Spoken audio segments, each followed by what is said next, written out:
بلکہ اچھا ہوا اسسٹ کیا، گائیڈ بھی کیا اسسٹ بھی کیا، دونوں باتیں کر دی ہیں، میرا کام تھوڑا آسان کر دیا ہے. تو بس پھر ٹھیک ہے، میں پھر اس کو یوں فیصلہ کر دیتا ہوں کہ اب اس چھوٹے سے ایشو سے آپ اپنی فیملی لائف خراب نہ کریں، آپ خود بھی شوہر کے بغیر نہ رہیں، بچوں کو بھی اپنے باپ سے جدا نہ کریں. اور اس کو تو میں ٹائٹ کر دیتا ہوں. کیا نام ہے آپ کا؟ محمد فیاض.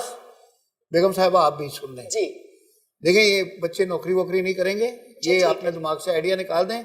آپ اگر ویسے کو فیاض کی مدد کرنا چاہتی ہیں آپ کریں، اللہ تعالیٰ آپ کو اس کا اجر دے گا. کوئی ایک آدھ بچے کی اگر فیس افورڈ کر سکتی ہیں وہ کر دیں، اللہ تعالیٰ آپ کو اس کا اجر دے گا.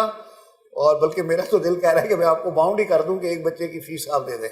جی جج صاحب جیسا آپ حکم کریں. میں کیا ہی دیتا ہوں، جیسا آپ حکم کریں سر. آپ کی اجازت ہونی چاہیے. جی ضرور. چلو بیٹا، ایک بچی کی فیس بیگم صاحبہ سے میں نے دلا دی ہے، ٹھیک ہے. اب ایک بچے کی فیس آپ جو نوکری کریں گی اپنی تنخواہ سے کریں، اور آپ بس آپ اپنے شوہر کے گھر میں آ جائیں اور خوشی سے رہیں.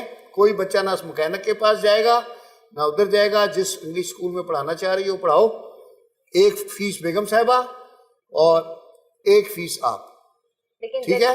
جج صاحب ایک یہ معاملہ بھی ہے ان کا کہ یہ آئے دن جو ہے نا ان کا کام صرف ڈرائیونگ کا ہے. ہاں تو ڈرائیونگ کے علاوہ وہ کبھی کہیں گی میری موٹر خراب ہے، میرا یہ ہو گیا، وہ 11 بجے تک ان کو چھٹی نہیں دیتی. That is not your problem. وہ میاں آپ کے میاں کا پرابلم ہے. اب آپ کا دیکھیں اسکول کا معاملہ حل کر دیا، اب جو پیسے دیتا ہے وہ کام بھی لیتا ہے. تو ایسے فری تو کچھ نہیں ہوتا.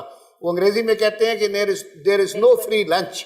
تو آپ کا میاں سے وہ کتنا کام لے رہی ہیں اور کس طرح کا لے رہی ہیں وہ آپ کا میاں جانے اور وہ جانے. آپ کو پیسے ملنے چاہیے، بچے کی فیس ملنی چاہیے، آپ یو شوڈ بی ہیپی. لیکن جج صاحب یہ اپنی بیگم صاحبہ کی وجہ سے ہی تو مجھ سے بحث کرتے ہیں. وہ جو کہتی ہیں جو سمجھاتی ہیں وہ ان کی بات سمجھتے ہیں، لیکن میں ان کی بیوی اب جو میں سمجھا رہا ہوں اب آپ جو میں نے سمجھا دیا اب آپ اس پہ عمل کریں.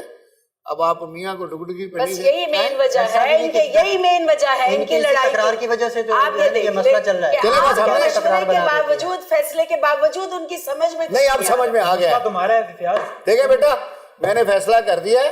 اب آپ اپنے شوہر کو جوائن کریں اور آپ کے بچے کی فیس کا مسئلہ حل کر دیا ہے، ٹھیک ہے. ایک بچے کی فیس وہاں سے آئے گی، آپ اپنی نوکری جاری رکھیں.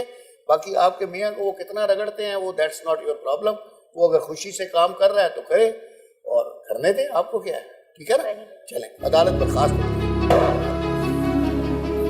2 کروڑ لینے کے بعد تو یہ